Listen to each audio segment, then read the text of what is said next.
Hello, I'm Demi Utley, the founder here at Utley Strategies, where we help B2B businesses with their sales proposals. We talk a lot about how to create strong proposal content, but another key aspect of your proposal is actually the design.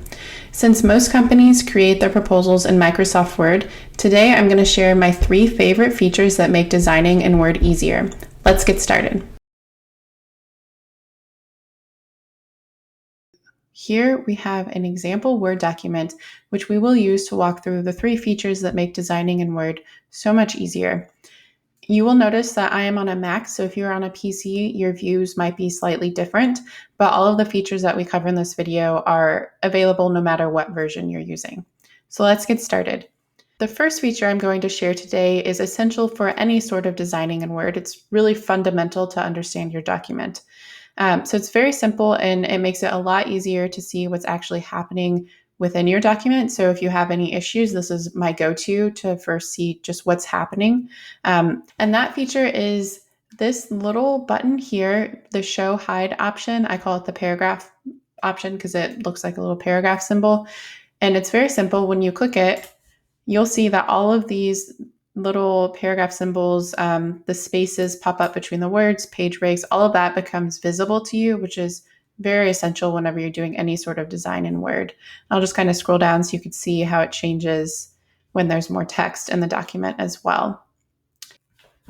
So this is the first feature I use, and you could toggle this on and off just by clicking as you're working through your text. Any sort of design, though, I would recommend having this on. And this is very important for our next feature, which is using breaks within your proposal. To access breaks, it will vary depending on what version of Word you're using and what your views look like, but most often you can find them under the Insert section. So when I click this up here, you can see break, page break, all of these options here.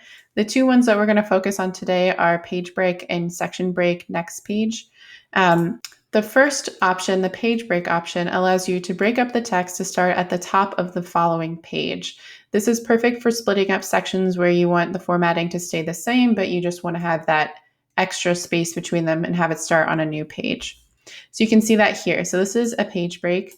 And you can, as you scroll through, you'll see there are several of them. They're great for splitting up these sections and starting new content, things like that. The other one is the section break, which you access through the same way. I typically use next page option. So that's just what we're going to talk about here. So with the next page section break, which you can see here, this allows you to change different elements within each section of your proposal. So if we double click in the header here, you'll see this is section 1, and when we scroll past this section break, it becomes section 2.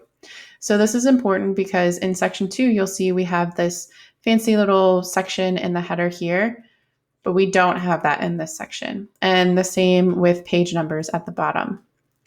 This is helpful for things like the table of contents, the cover page, your cover letter, anything where you don't want the same features. Or if you need to just split and have a section where you have a page or a lot of pages that are landscape view versus portrait view, like how this is, section break is what you will use for that design. One thing to note when using section breaks is that by default, all of them are linked together. So let me just double click in here again. So we have our header section 1 and 2. So if you look in the header and footer tab, you'll see this link to previous button. So if you don't want it to, I'll click down here. So if you want this to be the same as the last section, you would click this. By default, it's typically clicked, so you just check it again to deselect it. That way they're not linked together, and any changes that you make in this section won't apply to the following section. And you can have however many sections you need. Most proposals have at least 2. Some can have, many more than that, but this is a great feature to use to design your proposals. Okay, and then the final feature that I'm sharing with you today is the text box option. So this is really helpful if you don't have a designer on your team or you're not a designer and you want to incorporate just a little bit of call outs or design styles to your proposals without having to hire a designer. So you'll see here, this option here is actually a text box.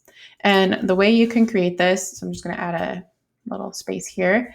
So you go to insert, text box, draw text box. And this might look, again, slightly different if you're on a PC. So I just draw out a text box here. And then to style it, well, here, I'll just type in some example text. Let's say you want to highlight the number of clients you've supported. So I'm going to just bold this and make it look a little more interesting. So you can see when you click out, all of these have a line around them. To update this, you just click on the text box. This shape format option will appear. And when you go here, you can open the format pane, which will show up on the side here. And you can just remove the fill and remove the line. And then you have this box. And if you wanted to, say, move it up here, simply go back to that shape format option, click wrap text. I like to do square. And make this a little smaller. If you drag it up here, now it'll show up next to your text. So that's an easy way to insert some graphics like this here. This is one of our templates. So if you want some more inspiration, you can go to our website and check this out. And those are the 3 features that makes it much easier to design your proposal in Word without having to invest in a graphic design technology or a designer. If you have any questions, feel free to comment on the post below and stay tuned for more proposal tips and tricks. I'll see you in the next video.